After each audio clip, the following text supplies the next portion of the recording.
I am so excited that we are entering year 2 of the support from the fireworks community team. I am so excited to have them hosting us today. They're a creative co-working space focused on supporting the local community and uplifting creative entrepreneurs. Get a free day pass when you book with them. You have to use code DRIVE, or if you go to see them in person to visit their beautiful space and meet their awesome staff, tell them Logan from Your Morning Drive sent you, and you'll get a free day pass to try the space yourself. Fireworks Co-working in Marietta, Georgia. Your Morning Drive is also present to us by Good Days Canned Cocktails. Good Days are a classic cocktail brand created in a convenient, ready-to-drink canned format for any occasion, whether it's a pool day, a boat day, a beach day, a graduation, a wedding, a bar mitzvah, anything in between. Good Days are there for you. Good Days are ahead when they are in your cooler, your fridge, your anything in between. Good Days has your back. If you want to be one of the first to try their drink, you can do so by visiting drinkgooddays.com/pages/find-us to find a store near you selling their drink. Of course, you must be 21 years of age to consume and purchase.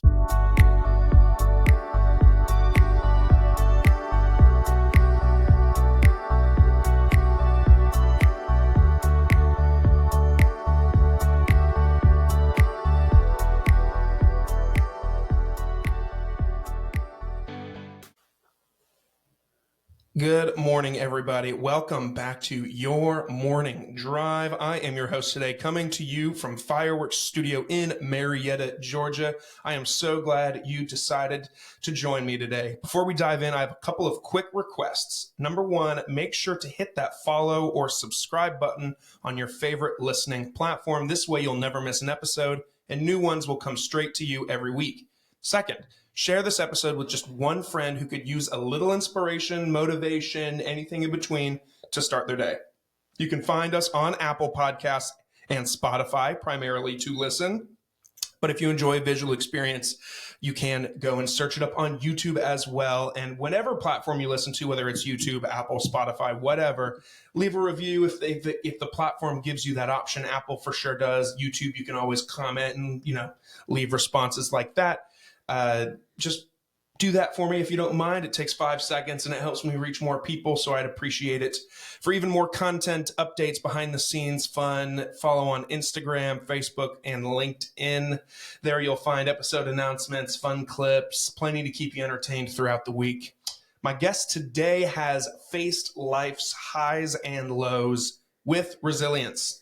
With careers in sales, the Y and IT, his true triumphs include weight loss, a year of sobriety, and navigating challenges with mental strength.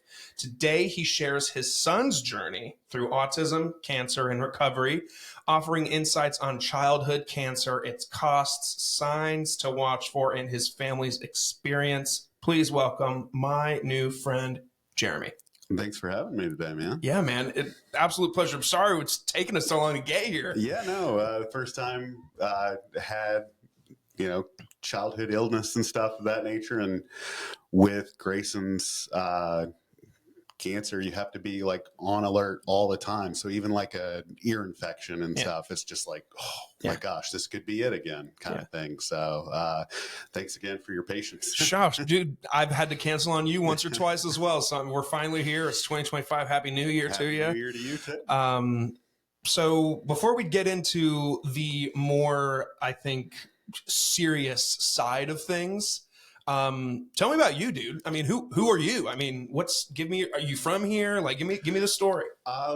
My dad was in the Navy, so I was born in Virginia. My parents are from Tennessee, so that's where we navigated to. Moved to Atlanta probably around 5 years old and have been here ever since. Left for about a 5-year stint and went to Colorado and then moved back here again. Atlanta's my home. love all Atlanta teams except for college. Go Notre Dame. Sorry. Oh, wow. Look at that. People are screaming in their cars right now. Probably. But, It was a good game for you guys. It was a great game for us. But, I think the luck of the Irish is There you go. one of the things that just came through this year. There you go. But all in all, been from, went to high school here, went to college here, everything. So I love Atlanta. Yeah.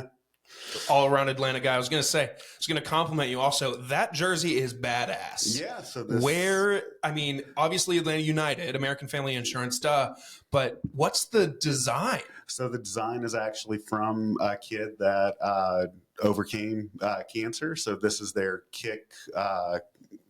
I believe it's kick butt or kick cancer, if you will. And they designed it obviously with more of the Believe Ted Lasso stuff and whatnot. Absolutely. So that was why I wore it in honor of my son. Sure. This was this year's design. So I think they've been doing it for about 5 years now. Oh, really? So it's pretty cool. Yeah, it's really cool, man. I mean, I love the blue and the yellow. I mean, it just all works. Yeah, it's awesome. I as soon as one of my friends who their kid has been going through the similar path posted it on their feed, I was like, I have to get it. And $70, whatever. I don't even have ties to that world with having had anybody that's gone through anything like that, but I even want it for myself. Yeah. I mean, I can imagine, since it's affiliated with like Kick Cancer's Butt, I would assume that some proceeds go to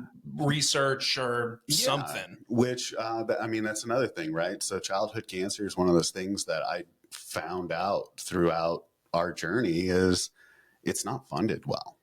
Really? There are a few organizations out there, one of which was very helpful, Rally, that are doing the work, the legwork to kind of gravitate and get more funding and research out there. But it's, out of all the cancers that you see and everything of that nature, childhood cancer is on the bottom of the list. Wow, so breast cancer is probably one of the higher ones, lung cancer, your top feeds, but childhood cancer is one of those ones that doesn't get a lot of research. And it's sad.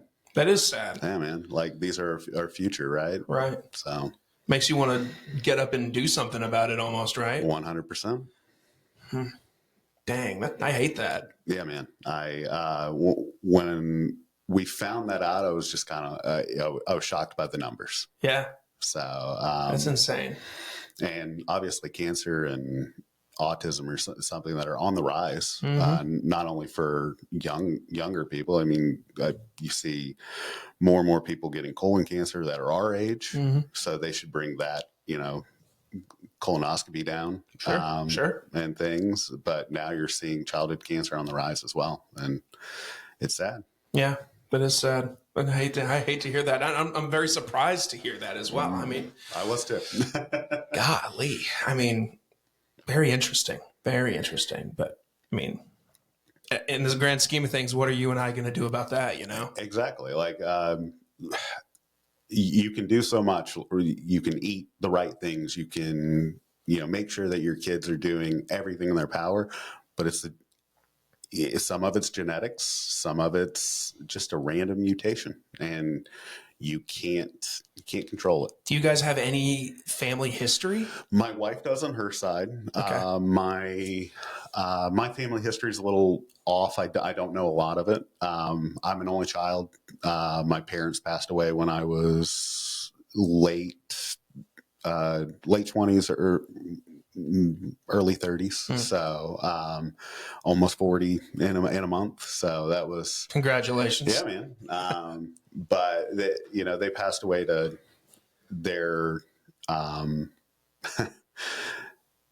they could not overcome their,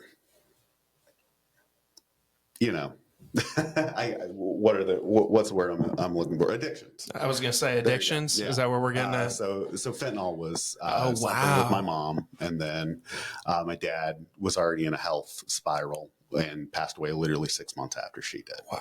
So, well, they do say that regardless of health consequence that once the wife dies, the man has got the clock's ticking. Yeah, man. And usually women will do the same thing when it's couples and stuff. My parents were very codependent on each other and things. So I hated seeing that. And like, I put that clock on me, right? My dad was 53 when he passed. My mom was 50 when she passed.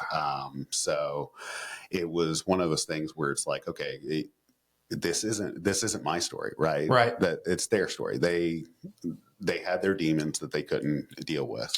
And when we got the diagnosis for my son, well, I was never a heavy drinker by any means, but I definitely had those tendencies, especially when things got rough. Sure. And I took the time to kind of reevaluate, hey, a glass of scotch a night, why, kind of thing. Are you doing it just because it's the norm? Right. Is it what winds you down? And then it got to the point where it was kind of like, okay, you can change your habits now. Right. Could you replace that scotch with a Dr. Pepper and the needs still be met? Or is it the scotch? Yeah. It's like. And, my wife was very supportive with all that.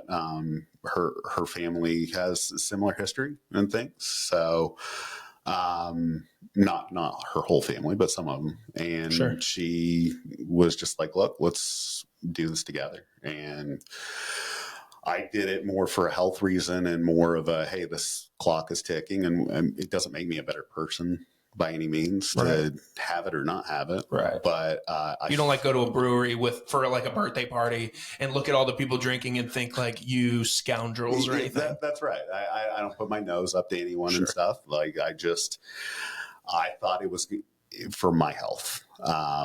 And are there times that I wish that, I would go to a social gathering and be like, yeah, I could have a beer or whatever. Yeah. But then it's just like, is one beer going to turn into two? Am I going to fall into different patterns and stuff?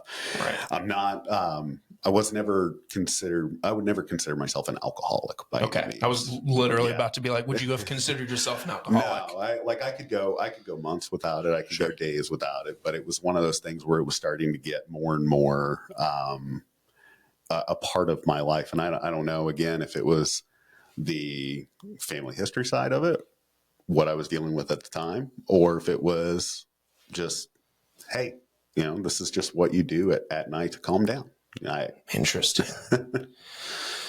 Man, and it takes a lot. I mean, so when you said that your wife said that we're going to do this together, was she struggling kind of with the similar things, or was she saying like, what, if you're going to do this, I'm not going to be unfair and also keep alcohol in the house for myself. I'm just going to cut it out with you. I think it was a mixture. Yeah. I think that we both met through just that social aspect and stuff. And we both were just kind of like, hey, this is what you do kind of thing. And it never got to the point where it was dangerous for either one of us or all that. But she was like, I don't want it to be something that's here. If you're trying to stop, I'm trying to stop. Right. Sure. And I was like, yeah, let's do it together. Another one of our sponsors today is Jessica Sorovchek Photography. Jessica Sorovchek Photography offers personalized portrait sessions that bring out the best in every moment. Whether you need family portraits, senior pictures, or photos for your engagement announcements, Jessica combines creativity and expertise to deliver breathtaking images you'll treasure forever. She provides tailored sessions to fit your needs, high-quality images with attention to detail, and fun, friendly, professional service. Capture life's most special moments with Jessica Sorovchek Photography. Book your session today. Yeah. And that makes it easier too, because you can hold each other accountable for it. Yeah. Whereas when you are at that social event and you think, oh, one beer is good, and she, kind of grabs your sleeve and is just like, no. And you're just like, you're right. Yeah. I think there have been a couple of times where it's like, oh, it'd be okay. And then either her or I are just like, just get a water, get a Coke. Yeah. It's not a big deal. Yeah. It's cheaper that way too. Yeah. I definitely noticed that when we go out, we used to go to like Mexican Weekly and we would get 2 margaritas Sure. or something like As you do. that. And the bill would be almost $100. And then now we go with the kids and it's like $40. Yeah. It's like you added a couple more bodies and it's somehow cheaper. Yeah. Wow. Yeah. I mean, shoot, I respect it. And I toy with it as well myself, just thinking like, I don't have to drink because my mom, this is a total mom thing to say when trying to encourage their kid, like not to drink and then get in the car, but like, oh, you're so much fun without alcohol, which is true. Not to toot my own horn, but I am a lot of fun without alcohol. And this month and next month, me and my wife aren't drinking at all because we are not doing the whole sober January thing, but my family, we're all going on a trip, a family vacation in February during a February break. And my parents and siblings, they were all like, let's do like a health challenge. Okay. And I was to prepare for this vacation. And we said, okay. And one of the things we thought of first is like, oh, we'll just not drink. And it's not like we drink a ton again, but it's like, you notice the little things over time. You're like, oh, man, I don't really need to drink. Yeah. Like one of our friends' birthday a couple of weeks ago, and we went and didn't have a drink, and we left, and we were like, oh, we didn't need to drink. And that's nice. And we both feel great. We're going to both wake up tomorrow feeling great. That's the big thing, right? Right. You wake up the next day and like, again, never a heavy drinker, right? But you wake up the next day and you can do anything. Now, with kids, it's harder. Yeah. You wake up tired still. Sure. But, there were times that I woke up and I was like, I don't want to do anything. Never hungover, Sure. but just like you just in that mood. felt like crap. Yeah. And the health challenge, man, tell me more. So really, I mean, I think it stemmed from it's kind of like with having your person there as like a support system to keep you accountable for the alcohol thing. It's like, I want to drop some pounds because we're going to go to Mexico as a family. My dad has gone all out. We're going to take this nice trip to Cancun. And he's like, I want us all to look great when we're there. Okay. Like plain and simple. I just want us all to look great. We're going to take pictures. I don't want any of us looking at these pictures and thinking, man, if only I was healthier looking, or if I was a tad skinnier, or, whatever. And so my mom took it a step further and she said, okay, well, how do we like make it like good? Like, how do we make a challenge out of it or whatever? And so I brought the idea of like, what if we just have a Google sheet that we send to all of us and we can all collaborate on it. And whenever you work out, log your workout in the Google sheet, and we can kind of keep track of how much time each person has spent working out, and the winner gets something. I don't know. Bragging rights, $100 cash, who knows? Okay. But it's just to encourage us to, and it has sparked kind of friendly competition. Like before this, after church, we stopped at my parents' house to say, hey, and my mom's just like, have you guys been working out? Like, I haven't seen you on the spreadsheet. And it's like, okay, I gotta do something today. Right. Do you all have Apple Watches? We do, which is the thing that pains me, because my mom, my dad, my brother, or me and my wife, we use the Apple Watches religiously. Okay. My brother and sister don't, which pains me because they're the athletic ones. They were the athletes growing up. So the fact that they don't use arguably one of the best tools on the market to track fitness and health, it boggles my mind. They're like, oh, I don't wear it.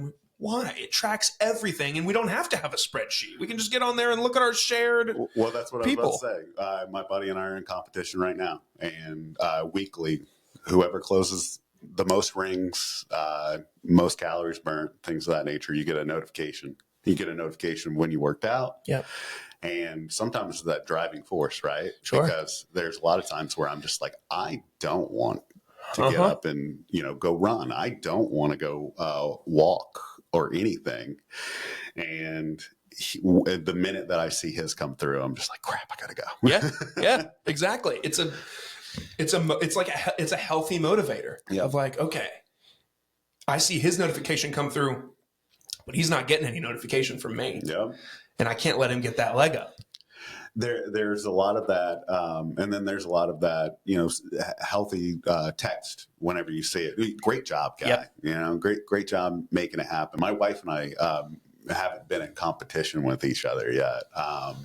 She's focused on the diet piece of it. She's very she'll eat a salad, chicken, all that stuff.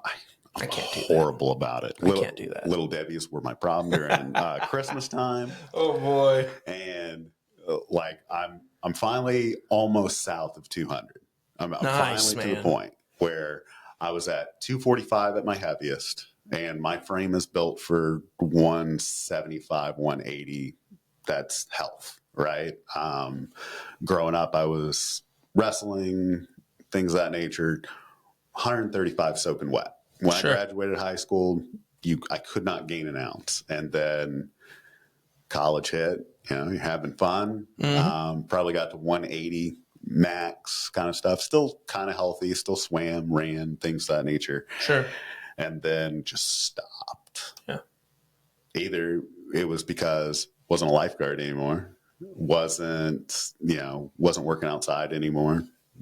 Desk job got to me, kind of thing. And you just get comfortable and complacent. You do. And that's the biggest thing is like sometimes like, especially me, like, cause I'm kind of at my, not my heaviest now. I was my heaviest a couple years ago, but you just kind of like look at pictures and you're like, good God, what happened? I sat there and looked at when we were in the hospital. I went to the doctor towards the end of my son's treatment and got my physical. And it was like right before I got my physical. The time before, I was at a good weight. I was at, I think, 210 at that time. Then I went and got the physical, and I was 235. She's like, my doctor's Russian. She's like, you got fat. And I was like, okay, a little bit. You're not wrong. Yeah. And she's like, let's put you on Ozempic. I'm like, no, I don't want that. Yeah, no. And then other drugs were mentioned, like Phenigrin, I think, and stuff like that. And I was like, no, I can do this. I'm like, I just had like a personal battle. Sure. And then, Uber Eats was my vice really during the whole thing. So when we got the diagnosis, I dropped more weight when we first got his diagnosis in December of last year, or 2 years ago.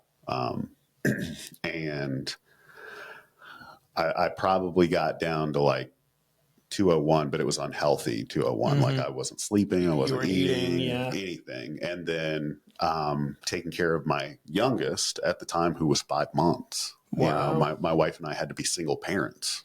One at the hospital, one at home. Wow.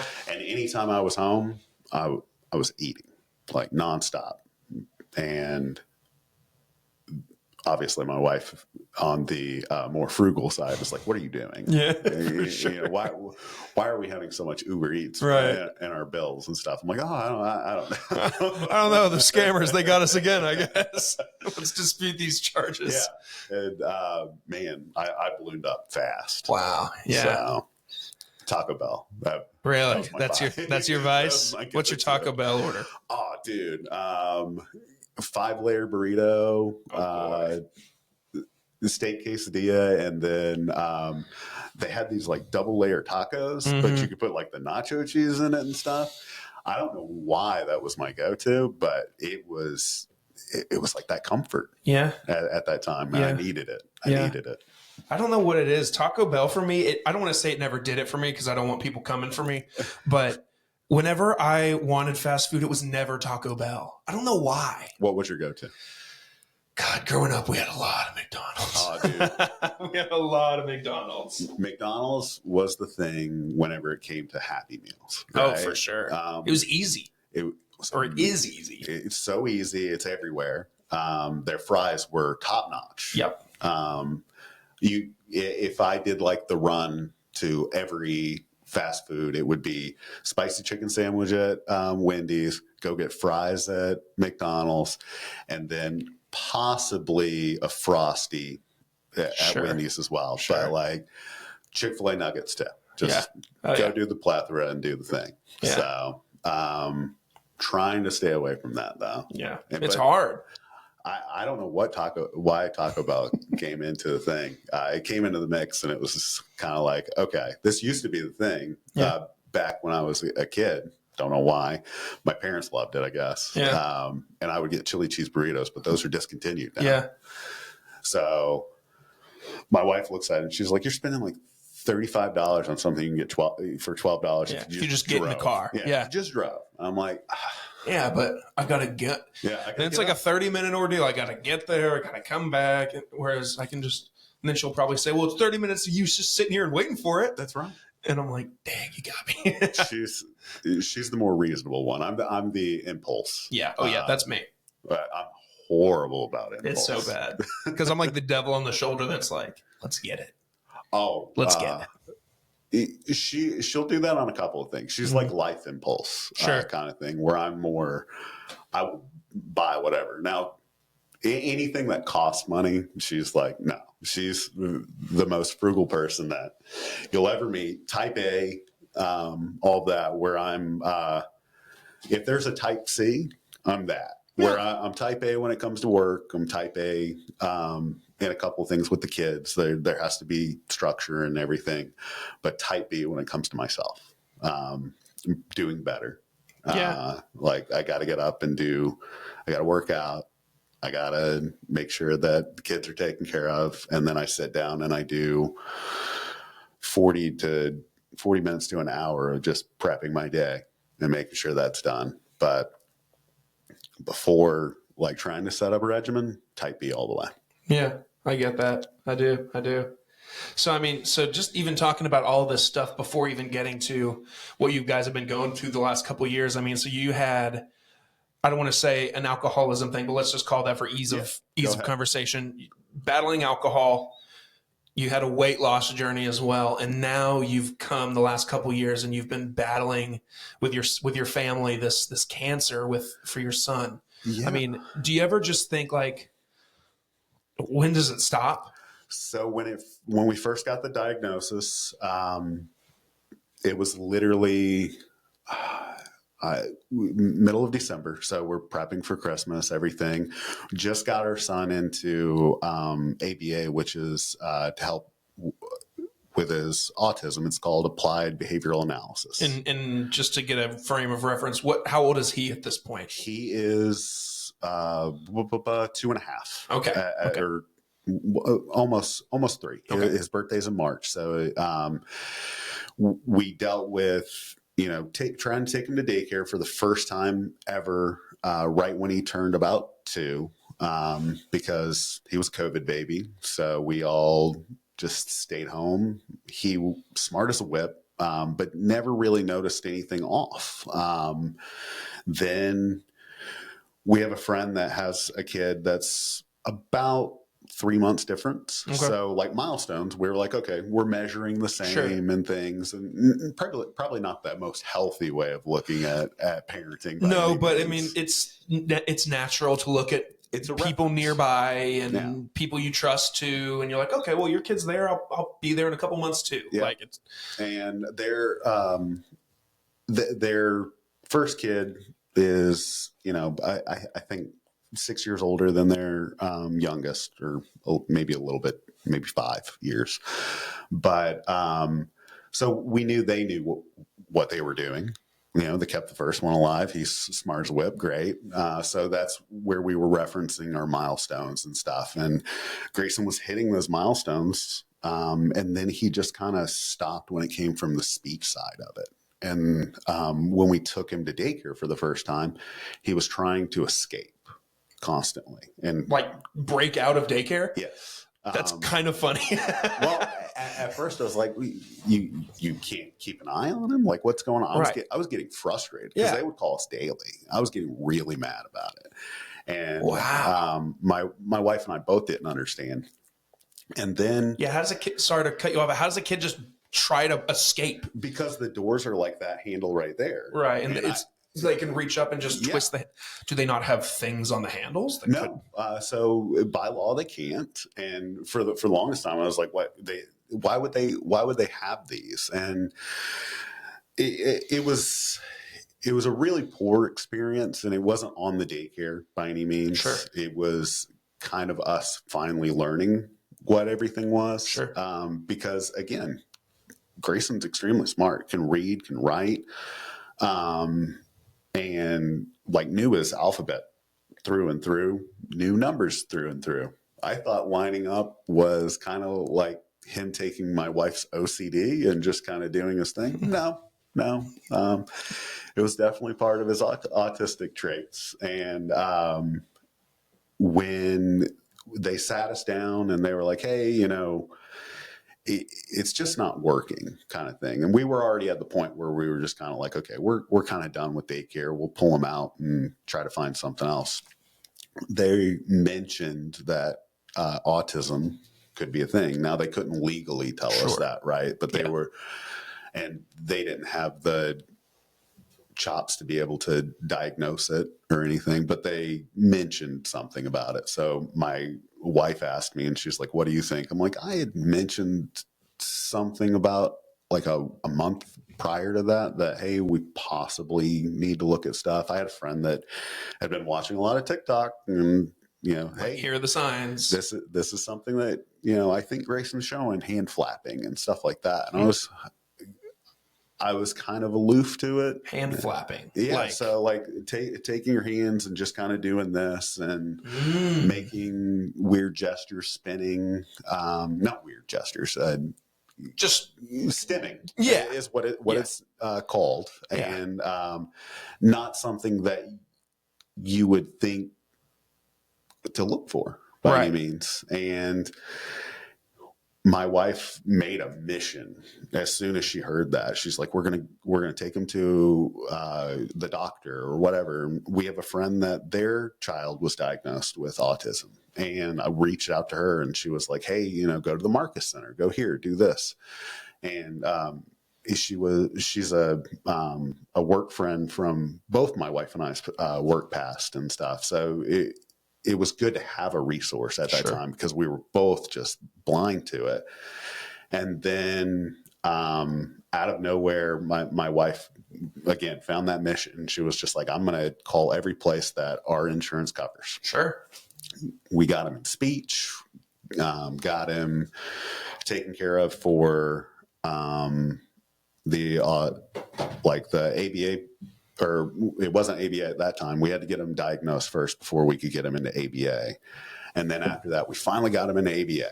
So I think he's like 3 weeks in to ABA before the cancer diagnosis. And like his whole world had started to change, where he was constantly having to do something that was structured. And so you could see like a decline in his kid-like. Right. He's less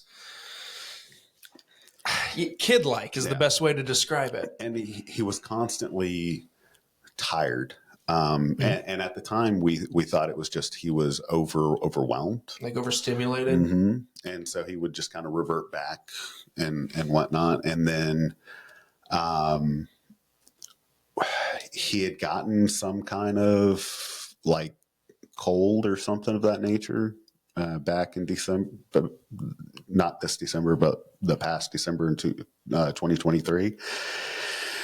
And his fevers would just spike, and they went on for about 3 days. And we called the pediatrician. It was over the weekend, so nobody's open really. We could take him to the ER, but we called our pediatrician. They had the nurse line, and they were like, "Is he making wet diapers?" And we were like, "Yes." And they're like, "Well, if it happens longer than 3 days, take him in." And we're like, "Okay."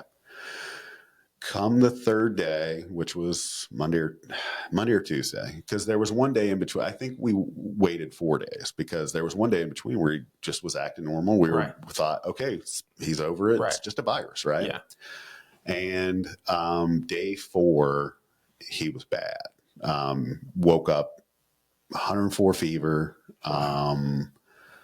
and just looked just gaunt. And I was like, he looks like he needs fluids. And my wife sat there, and she was like, okay, well, do we take him to the pediatrician?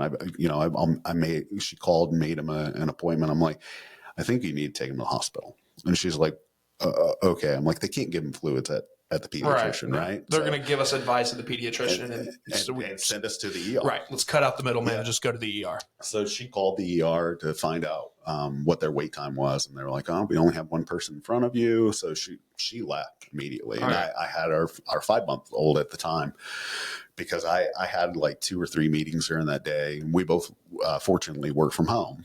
And then it was 3 hours, and she called me, and she's like, I don't have any news. I'm like, what have they done? Have they given him fluids? Like, cause that's all I thought it was. Right. And she's like, no, they've taken his blood. They said they lost it. Lost his blood. Like for the results and stuff. And then they've taken it again. They say he's anemic. And I'm like, okay. So, Google is your best friend and your worst friend, especially in a time of medical crisis that you don't know a lot. Right. And I Googled anemia in kids, and first thing that popped up was leukemia. And I'm like, I've got that in the back of my head. Right. And I don't want to mention it to my wife because she's in the belly of the beast of it. Right. And I'm at home. Right. And she's pumping at the time too. Jesus so like Christ. we're, doing all this stuff. And she's like, I forgot my pump. I didn't think it was going to last this long. Then she calls me an hour later, and she's like, they're transferring us. I'm like, what do you mean? They're finding us a bed somewhere. They're taking him in a hospital or in an ambulance, and we're going to another hospital. I'm like, oh shit. Like, this has gotten real. And the way that he looked, my stomach dropped. I thought that was going to be the last time I ever saw him, spoke to him, anything. And they transfer her to Eggleston at the time, which is now for the Affleck floor, and for children's is no longer. They've got the new facility, which is amazing. I'll talk about that later. But they transfer him there, and I'm still at home with our 5-month-old. She calls me and she's like, I can't do this alone. I already had 2 friends that they called me, and they're like, what can we do? And I'm like, I don't know yet. Like, not someone that doesn't want to take help. Right. But at the same time, I don't want to burden anyone. Sure. Right. And they put their foot forward, came by. That's good friends. Yeah, man. And anyone that's going through that, it's not even don't take no for an answer. Just do it. Yeah. If you take the help. Yep. And anyone that's going through the other side of it, just go, and don't let them. Right. Just show up. Just say, up. Give me something. Yeah. Tell me what to do. Yep. And that's what they did. They came by and took Cammy, which is my youngest. And they took him for, I want to say like a week and a half, while we were trying to figure everything out. The 5-month-old? Yeah.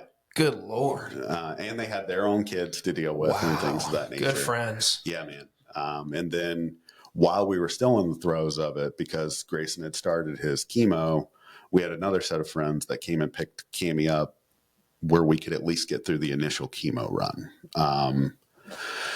And I tell you, like, when people are flooding to help and stuff like that, it was,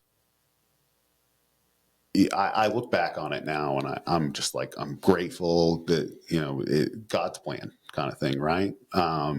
They put these people in our lives, whether you believe in, that form or whatever, there's a reason that people are always a tight unit, whether it be friends or what have you. But yeah, we got that. And right before they had come over, my wife, again, like I said, called and said, I can't do this alone. Mm-hmm. And I said, okay, they're coming over. They'll take Cammy. I'll, as soon as he's in their car seat and gone, I'm heading that way. It'll take me an hour and 15 minutes to get there.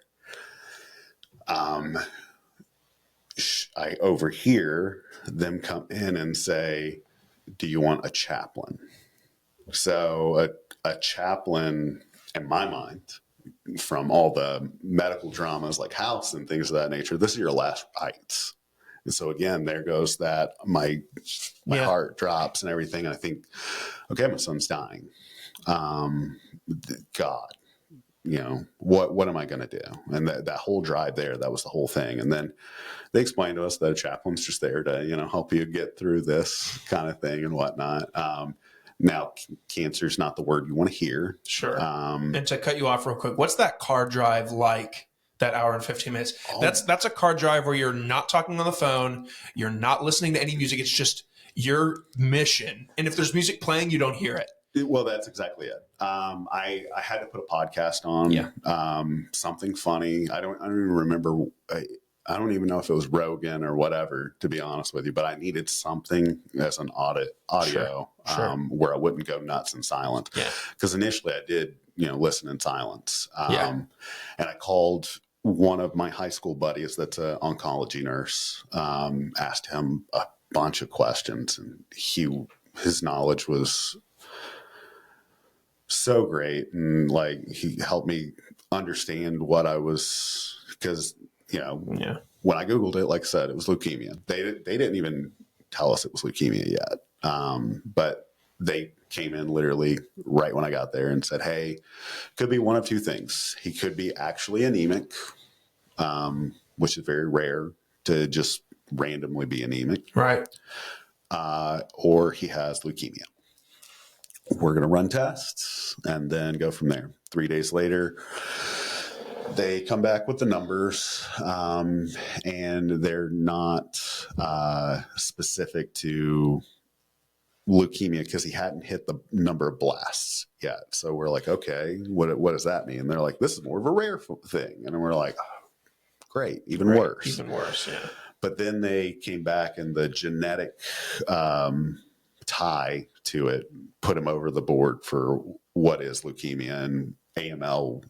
So there are two forms of leukemia. There's ALL and AML, and Grayson had the AML form.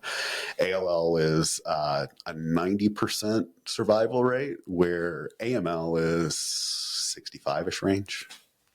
Which one does Grayson have? AML. So, and when they say survival rate, which takes a long time to understand these things, they're talking about a 5-year being in remission and no relapses, where when you first hear survival rate, you're thinking they're going to die. They're going to die. Yeah. And why is it 5 years? Kind of thing. So it took a lot of education, a lot of doctors being willing. I'm a very inquisitive person. So I had a lot of doctors just walk me through as if I was a 5-year-old. That's what I do. The same thing. Yeah. Like, tell me like you're talking to a 3-year-old. What's going on right now? And they were all great. Our oncology team, best I could ever ask for. The person that actually gave us our news told us in our last follow-up visit that he's doing great. We hadn't seen her in a year or whatever, and we're grateful to hear those things. We're on to we first started monthly appointments after he was done with his cancer treatment. And now we're every 2 months, which is a lot of anxiety, especially for someone like my wife and I, who are anxious people as it is. So every cold, we automatically think that it's the worst. And, every doctor has told us you're going to feel that way. But,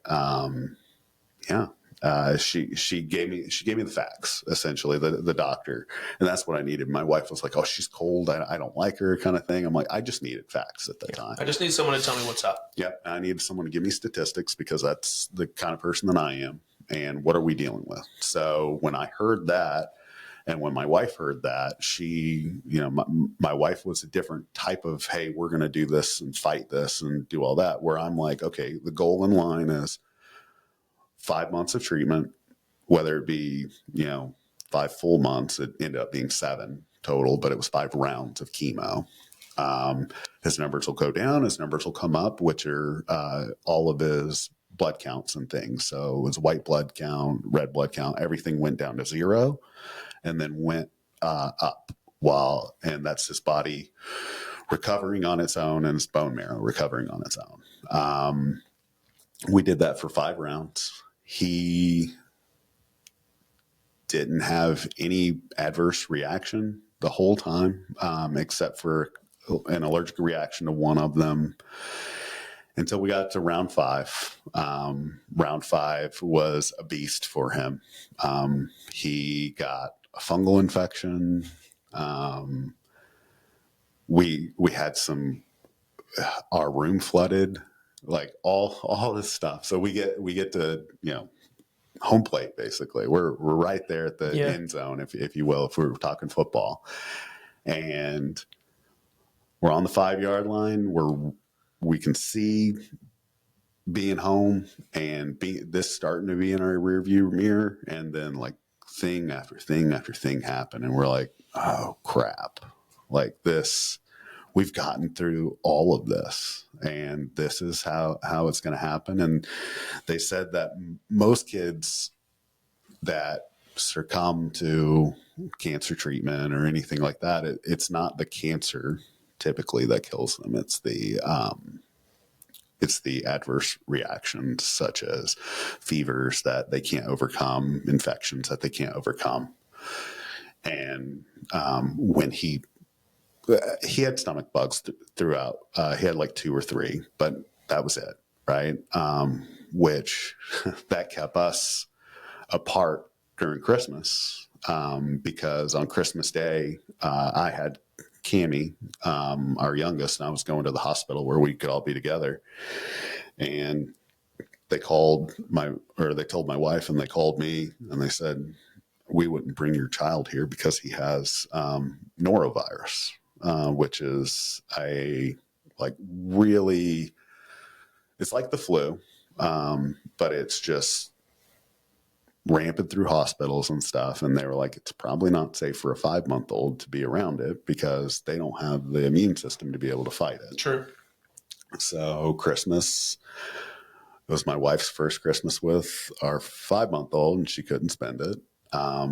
And I just, instead of sitting near a tree like we all wanted to, I sat upstairs and just stayed with the 5-month-old, but in a depressive funk. Could have turned to the bottle at that point. I was going to ask, how do you not? At that point, it was definitely through my mind. I'm not going to lie. I don't know how my wife went without it. I'm sure as hell don't know how I went without it. But every time that I thought about it, I was just like, why? It's not going to help. It's going to make Could it make it worse? It's going to make it worse. Yeah. And so at that point, I started praying, which I had a rocky relationship with religion and things of that nature at that time. I can relate. Yeah. And I'm definitely not the most religious person by any means, but, at that point I had to turn to something, and it got me through it. I made a promise to God that I was like, I'll be a better person. I'll be a better me, be a better father, anything, just save my son. And that's selfish, but I think most people go through the same thing, right? Yeah. Throughout the journey, we've met people along the way, and they've prayed on us. We prayed on them, making sure that we keep in contact with the ones that we met. But Grayson is now in remission, which is, doctor's work as well as God's work. That's all I can say. And I'll take every day that he's healthy, because statistically he could go out of recovery. He's got a 35% chance that it could come back. And every month or every 2 months now, we go back and get the blood work, and it's one of those things where it's like, okay, is he okay? every sickness and cold, like I said at the very beginning of this, reason that we had to postpone a couple of times is it could be that one that puts us back and fighting again. So someone that he was on the same journey with, at exact same timing, everything. She had fallen out of remission, so now she's fighting again. And with their type, it goes from 5 rounds of chemo to then you got to go straight for a bone marrow transplant.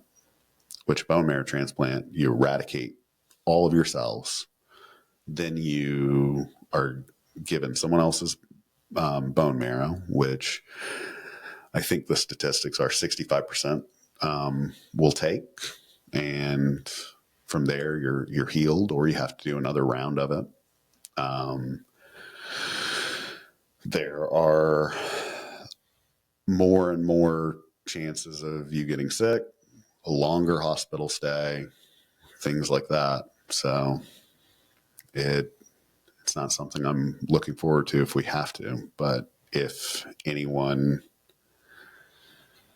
is fighting that, I'm praying for you. And especially the person that we know personally. She's got a long road ahead of her. It's sad. Very sad. What has all this... I want to ask you this before it goes away, because I don't have this bullet pointed. What did this do to your marriage? That's a great question. We were really disconnected. It was more task oriented, transactional, if you will, because we both were in separate places constantly. Talked financially about things, But it was hard to connect. Yeah, we did not connect. We obviously couldn't touch each other, couldn't hug each other. I mean, How could you? We hugged each other when we were coming and going. That was it, right? And during that time, we would have 2 months, or not 2 months, 2 weeks at home before the next round and stuff. But it was, staying in a bubble, didn't want to go anywhere, didn't want the kids to get sick and make things worse for Grayson. And it was extremely challenging. And then financially, we still don't know the impact. His treatment was $1.5 million, 4 of which we know have gotten rejected, that were upwards of 10,000 a piece. So we don't know if the insurance, we're going to be able to run it again and do whatever, like what's the insurance actually going to cover? So, that's further down the road, right? I'll lose everything to make sure my kid's healthy. But at the same time, like that's a burden in itself. Wow. $1.5 million. Yeah, I call him my $1 million child. The $1 million man. He's a miracle by all means. But yeah, my wife used to complain about our one dog. We called him a lemon because we had 2 dogs throughout both the kids growing up, and during the first round of chemo, we lost one of them. He had a seizure, so that was another thing, right? One of my best friends went over to feed him and found him like not doing really well, and luckily took him. And we had to make the choice over the phone. It was the day before we got released. We were going to come home for 2 weeks, and you had to make a decision over the phone whether to keep him alive or... Yeah. And he had a series of seizures for about a year, but he was on medicine. And during that time, whoever was feeding them probably because the dogs look similar, probably gave the wrong medicine to the wrong one, or he spit it up or whatever. Not their fault. We couldn't board them. We couldn't afford it at the time. We were obviously extremely worried about the medical impact or the financial impact of everything on Grayson's side. So doesn't that suck balls? yes, To have to go through that shit that you're going through, and at the end of the night, think about what your bank account or what your insurance is going to look like. Like that should be the last thing on your priority list. that's, anyone that's going through that, like any health thing whatsoever, like I'm not a political person by any means, but that's one thing that I wish that this country would get right is our healthcare system, because something's got to give. Yeah.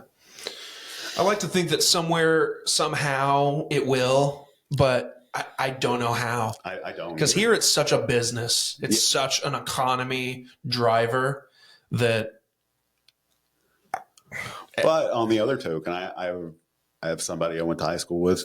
They live out in Europe, and they have free healthcare, but they had to wait 6 months to get taken care of for something that's been going on for a long time. Yeah. So it's got its pros and its cons, right? Sure. We had immediate access to getting Grayson taken care of. Right.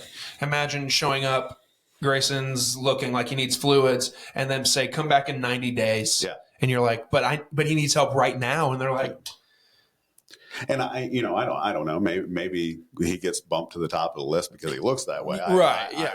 How does it work? I've never been to Canada. I've never been to Europe or anything. Right. So I don't know how it works. Right. Damn, dude. Yeah. Good God.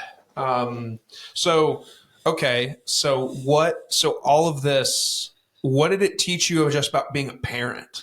So to be a parent, patience. I've never been a very patient person. And, they sit there and they tell you that kids will teach you patience and stuff. No, my anger was something that would get the best of me. And obviously never like hitting a kid or anything like that. Of course. But I would immediately be like, you're in trouble kind of thing or whatever. Right. And instead of like the slow progression, it's just like pencil drops on the floor. It's like, all right, to your room. Yep. And that's probably similar to how I was raised. So it's kind of like, you parent similar to those things. Mm-hmm. And my dad was cool for the most part, but he had a temper. Sure. I took that one. My mom was pretty cool in a sense of like letting me get away with stuff and whatnot. I didn't take that one. I was very strict when we first had Grayson, and I don't know why, but I never spanked him or anything of that nature. But it was just one of those things where it was like, okay, no. Kind of thing. Immediately it was a no. Never like letting him discover or letting him be a kid. Right. Initially. And like cleanliness was a big thing where it was like, okay, you're throwing stuff on the floor. That's a no-go. Like I got to clean that up kind of thing. Yeah. And finally throughout this whole journey, it's like, what does it matter? What does it matter that he's stimming or throwing stuff and whatnot? And when we were in the hospital, he's connected to a line out of his chest. So like he would have meltdowns for being overstimulated, and there'd be bouts of like 2 hours where he would be just crying and inconsolable. There would be bouts where he would only want to watch a certain Bluey episode. And if we didn't watch that Bluey episode, or I messed up in some way, shape, or form, it was 2 hour bout. And I could have gotten mad. I could have been frustrated, but at the time it was like, I just want him to be healthy. So, whatever it takes. He's the one going through this, not me. Yeah. And it took so much to realize that. Yeah. That this isn't about me. And now, are you a fan of Kevin Smith? Yeah, absolutely. Okay. So newest Jay and Silent Bob, Ben Affleck's speech. Sure. He comes in and he says, I'm not the hero of the story anymore. Right. I watched that clip and it just brought me to tears. I'm like, holy shit. The person that I've watched movies of my entire life had the most renowned speech in his movie about kids. And you're not the hero of the story anymore. You're a B character at this point. And that you're no longer the main character. That's right. And it took everything in my power to finally realize that this isn't me going through this. Who cares? Who cares if, financially we are not inept anymore and whatnot? My son's health is what matters. Now, granted, I don't want to lose everything again. And I don't think we will, but he's thriving right now. That's great, man. Yeah. And our little redheaded little one is just as much thriving. I don't know where he got his red hair from. He's definitely got the attitude for it. I think I know the answer to this one, but I mean, just overall life. And I think I've picked up on it a little bit based on like you saying, like, what does it matter? Like, especially coming from a guy also who sometimes struggles with a little bit of anger stuff, like minor inconveniences, like me immediately jumping 0 to 100. It's like, does what you're going through just kind of put it all in perspective?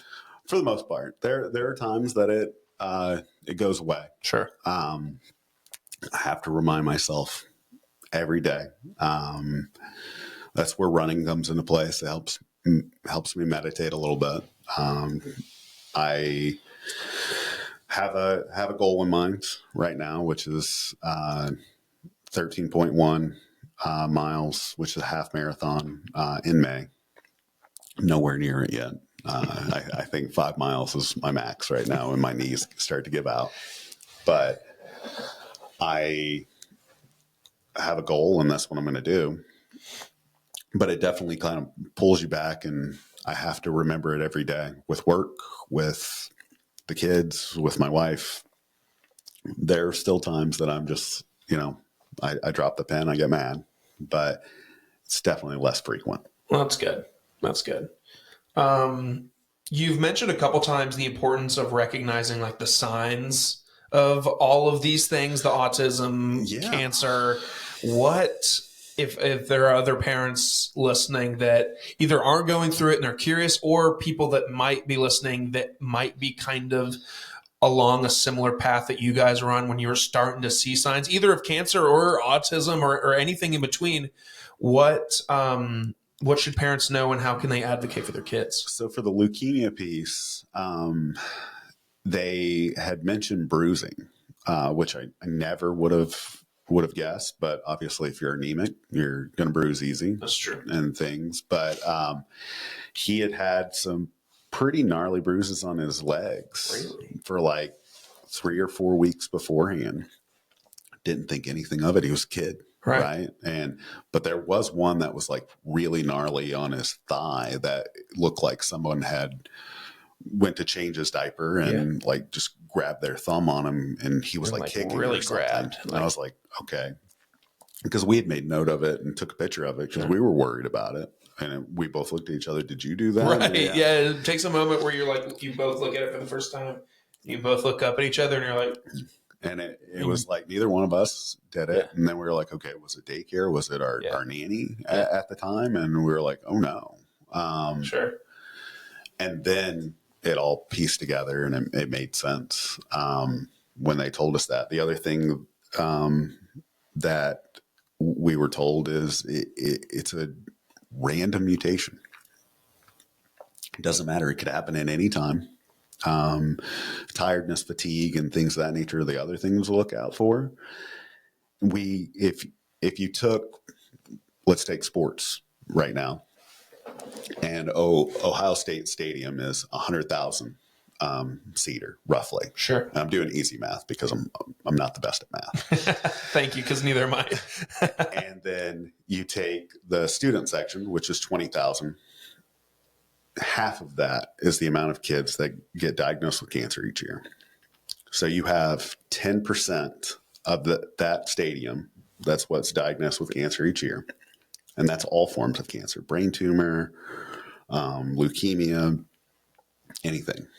And then you take Grayson's, and leukemia is on the 30% side of it. So now we've gone from 10,000 to 3,000. That's all leukemia. That's ALL and AML. Then you take Grayson's, which is AML, and that's, I think it was 20% of that. So now you've gone from 3,000 to roughly 600, something like that. Good God. And so then you sit there and you're like, out of every person or every kid in America, 600 a year. And I was one, or Right. my son. Yeah. And that's a hard thing not to say. I was Right. blessed. I would struggle with that. Only just because, I mean, like I hate to put it this way, and I'm sure these are thoughts that came through your head when you were getting to the point where you're in the mindset of where you are now, but it's like you and your wife you don't have a relationship really at this point. Mm-hmm. The finances are crazy. The schedules are crazy. It's easy to put yourself as like, you're the ones that are suffering. That's right. We're the victim, right? Yes. And we're not. Right. And your son is going through hell. that's right. And finances and schedules, and I hate to put your marriage in there too, but I mean, at the end of it, you're not hooked up to a machine and getting treated. I am shocked that she and I are as strong as we are. That's incredible, man. I'm shocked that Grayson we have a better relationship. My son and I think that you get in these like routines and ruts and things, and you take for granted all the fun things that you could be doing, because we both work from home, my wife and I. So there's blessing and a curse to that, right? Sure. The blessing is we don't have to sit in traffic. We can spend as much time with the kids. And we didn't put the kids in daycare for a long time. The curse of that is that, you still have to do a job. And when they want to play, they don't understand that, you have a meeting and stuff. Right. And it took a long time for me to understand that the job will come and go. Money will come and go. My son's time at that age is ticking. Yeah, it's gone. And I am grateful, as much as it sucked. I'm grateful for the time that he and I spent in the hospital together. Sure. He was definitely a mama's boy, still is, but we garnered a better relationship, and I became a better father out of it. Didn't become a better husband until after. I tried, obviously, but we were, again, separate. So I became a better husband after. I became a better person, I feel, after all of it. I don't know. Either you're going to be a worse person or a better person out of it, right? And Going through something like that can make or break a person. Yeah. I mean, your son aside, it can make or break you or your wife. I mean, either one of you could have easily turned back to the bottle and put you all's self in a rut even further than you were. So the fact that you both came out of it stronger than ever is awesome.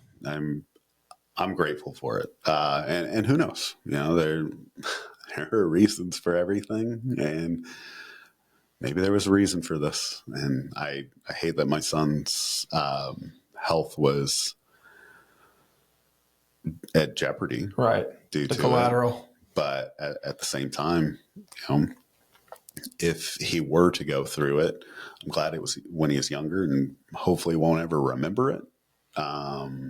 Hopefully, and because they basically have told us that the more and more time that has gone through and he hasn't relapsed, the less and less likely that he'll relapse, and like we have basically a 5-year gap, right? So we're not even a year out. But once we get to 2 years, they said statistically you can take a deep breath. It's not like it won't come back, Right. But the chances are less likely. And then 5 years is even less likely. So praying that Grayson will turn 8 years old and we'll sit there and all be able to enjoy and not have to worry about it, but be there for the fight if we need to. Awesome, man. Yeah, man.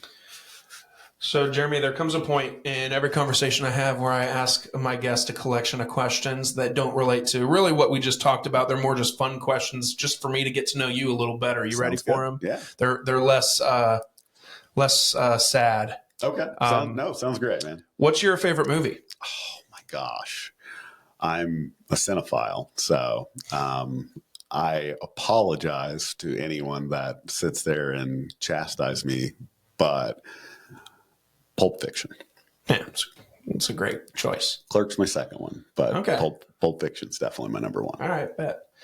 What was your first job ever? First job ever was, ever was an umpire at SCRA, but I was 13 and they paid you under the table. Sure. First W-2 was a lifeguard at Whitewater. Okay, cool. If your last day on Earth was tomorrow, what would your last meal be tonight? Oh, man. Now I'm even more excited about this answer considering the food conversation we had earlier.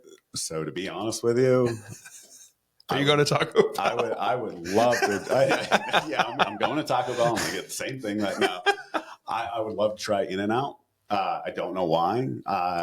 When I was out in California, I never got a chance to try it. My buddy took me to Raising Cane's because he was like, "Oh, it's so great." It's Zaxby's. Yeah, that's all it's fine. I was like, "No, I wanted the staple. Haven't gotten it yet. Whenever it comes here." And it will. I'll be in line. If Whataburger got out here, then I have all the confidence that In-N-Out will get here. They're spicy. What is it? Spicy and sweet burger. Yeah, that thing is fire. Whataburger? Yes, really. It's so good. Okay. You get to organize a music festival for yourself. Who are your 3 headliners? Oh, man, Blink-182. Okay. Weezer. Great. Jimmy Eat World. Hey guys, I want to talk to you a little bit about the company that makes your morning drive happen every week. Are you looking to elevate your business and your brand? Hammerhead Creations is here to help. They offer top-tier marketing services, including social media management, website design, and Google page optimization, ensuring your business reaches the right audience. Whether it's a side hustle or your full-time grind, their expert team is ready to help you grow. Plus, if you're into podcasting like me, Hammerhead Creations offers full support for both in-house shows and external podcast creation. From concept to production, we will help you bring your ideas to life. Visit www.hammerheadcreations.com and discover how we can take your business or your podcast or both to the next level. Hammerhead Creations, swim with the big sharks. Okay, that's a great lineup. I'm buying tickets. That's awesome. That's a great lineup. Wow. Anyone who sees that lineup like on social media, if they post, "Hey, we're coming to town and we're bringing Weezer and Jimmy's," well, I don't care how much it is. I'll go. I'm going. Wow, what a great time that'd be. It'd be all millennials in that audience. You know, you've got the emo kids, then you got the non-emo kids, and then you got the people in the middle. Yep. You got the Gen Zers that are listening to like the tail end of like millennial music. Oh my gosh. So hear this. I've got a story real quick. Yeah. My wife and I went and saw Weezer with a couple of friends, and we get there and we're like, "Oh man, who's headlining? Is it Panic at the Disco or is it Weezer?" We didn't know on the ticket; it didn't show. And we talked to some kids, and they're like, "Oh, we think it's Panic at the Disco." You know, newer emo. Yeah. I'm like, "There's no way. There's no way Weezer would open for them." Right. And we get there, and we were late. Our friends were they're perpetually late to everything. So my wife and I love to be on time and like early to everything. So when we show up and we're like, who's on stage right now? They're, oh, it's Panic. I'm like, oh, we missed the whole show. And then Weezer comes out and it's like 2 hours. It was awesome. But oh yeah, that's awesome. it made me laugh to hear a younger generation say that. You know, oh, there's no way that Weezer's there's no way that they're like, who's Weezer? And you're like, stop it. You stop that right now. I'm sure this happens now more than it did a couple years ago, but now when there's a day that you get to treat yourself and have a you day, what does that day look like? My friend and I just did it. We went to Korean barbecue. Okay. We were going to go see Gladiator 2, but they got pulled out of theaters right at the time that we were looking at Damn, tickets. I missed it then. I wanted to go. It's out on video now. Okay. Now I'm going to have to check it out. You watched it? Yeah. It's okay. Okay. It's okay. Would you kill me if I told you I've just now seen the first Gladiator like a year ago, a week ago? I just for the first time would not, because Okay. I think you're a little bit younger than me. It came out when I was freshman in high school, so like I had to get a buddy to drive me to go see it. So I wouldn't kill you for that. Thank you. But I've been crucified for that one in the past when people are like, "You haven't seen Gladiator?" I'm like, such a good movie. "Yeah, though. very great." The hype was real. Yeah, it was appropriate. What does success look like to you? If you would have asked me 5 years ago, it would have been career success. So, making upwards of $100,000, making sure that car, house, everything was paid for, and then set up for the future, whether it be like a beach house or whatever. You ask me now, making sure that my kids are taken care of, and they have a fulfilled life. Your priority, we were talking about a similar conversation with my dad before I left this morning to come over here. We were talking about like investing and saving for the future. We don't have kids yet. And we were just talking about all this. And he was just like, I say all that to say, but the second you have kids, your priorities will change. And yes, you still want to prepare for the future, but your imminent priority in your head, it's going to be a switch overnight and you're not even going to know that the switch went off, but it's going to be, I want everything to be the best possible for them. It took a little bit of time. Like my wife and I started setting aside money immediately when we found out that she was pregnant. Sure. And it was, hey, this is going to be either college fund or whatever, right? Sure. But then it was, after all the therapies and everything else for Grayson and stuff. And now we've gotten our youngest in speech because he's starting to have a delay in speech, but not autistic traits. It's just a speech delay. Found out he has to have tubes. So what can I do to make sure that their future is as bright as possible? That's the ultimate thing. Yeah. Love that. What is something that no amount of money will get you to do? So I come from a very hardworking father. So that's a very difficult question to ask me, because I'd go out and clean shit all day long if you needed me to and stuff like that. Yeah. Right. But I'm I get claustrophobic. Yeah. And when I worked with my dad for a couple of years, it was cleaning boilers and stuff, and you'd have to get in these really tight spaces. And at the time I was $135 soaking wet. And he's like, you're going to go in there. Got in there, got stuck, got scared. Oh, hell no. Yeah. So that one, not doing that. Any tight space, caves, stuff like that, you can count me out. Yeah. Okay. Because I'll be James Franco in a minute.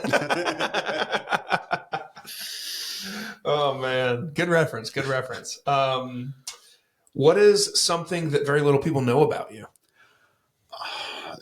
For the most part, I'm an open book, but I would probably say that most people don't know that I wanted for the longest time to be a director, and I for years tried to make little movies here and there and stuff like that. I actually wrote the second Star Wars prequel before it came out.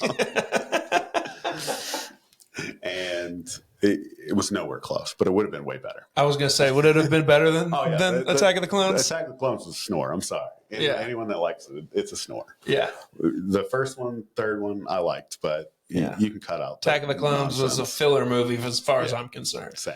There's a scene or two that I like in Attack of the Clones, but other than that, you could watch that movie and I'd be all right with it. So yeah, that was it. I wrote pretty much fan fiction. Oh, that's fun. Love that. And then the last question I have for you, my guy, is what's your biggest fear? Again, you would have told me 5 years ago, it probably would have been losing everything. Biggest fear now is losing my kid before they lose me. Figured I knew your answer to that one. And funny enough, when you said losing everything 5 years ago, now losing everything has a different meaning. That's right. That's 100% true. So I can start over a million times, right? But can't ever get your kid back. No. Jeremy, I know, well, before I say that, is there anything that you want to lastly say to people listening that either A, might be going through it, B, might start to see some of these signs that are coming up? I mean, any kind of resource you want to shout out, anything that you want to shout out to? Yeah, there's a couple of things. So when it comes to the autism, don't be afraid to go ahead and do everything that you can to get your kid in whatever therapies. And again, we had to go to a child psychologist in order to get his diagnosis, because most people wouldn't diagnose anyone before they were 3.5. So, and Grayson was 2.5. We've seen remarkable change in him by getting therapy early.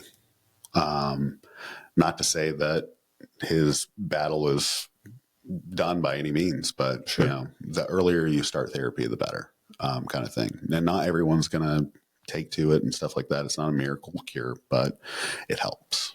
When it comes to the cancer stuff, like I said earlier, childhood cancer is something that's not funded. Reach out to these organizations like Rally, like National Childhood Cancer Society. They're another one that were not only a huge help to our family, but a huge help in general. And give your time, give money, give whatever you can. They take toys to these kids on a regular basis. They give meals to the families while they're there and going through it.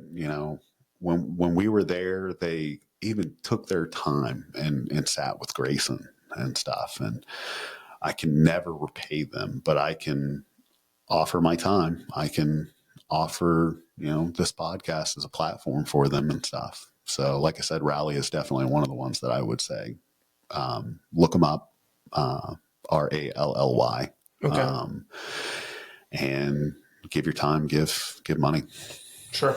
I'll be sure to put them in the description of the episode so if people are curious, or if they want more information about what they do, or if people are interested in giving time, giving money, they have an easy way to just click a link and take them straight to it. Yeah. Jeremy, thank you so much for A, being here and doing this with me, and B, just being open and transparent and vulnerable, and be willing to tell the story. I'm sure it's not an easy one to tell.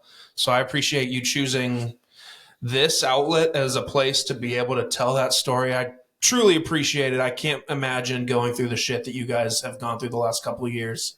And I mean, even like with, weight loss and alcoholism and dealing with the battles that your parents fought for so long. I mean, it's inspiring, man, sitting across from you, just listening to how you think about the world now, and just thinking about all the shit, all the reasons you guys were given to give up, but you didn't. And Grayson's in remission and he is doing great.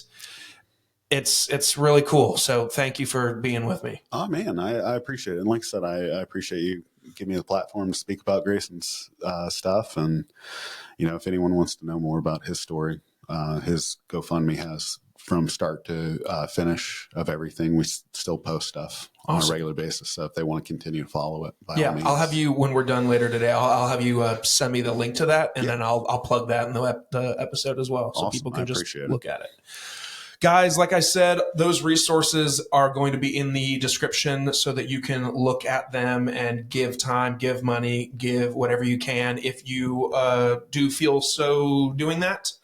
I want to thank again Jeremy for giving me his time. This is precious time. He could have been with his family, so the fact that he gave me an almost an hour and a half of his time today is true. It's an honor. So thank you for that. If you want to follow me along, again, Facebook, Instagram, Apple, Spotify, YouTube, follow along on all the platforms, share with a friend, and we'll catch you guys next time. Take care.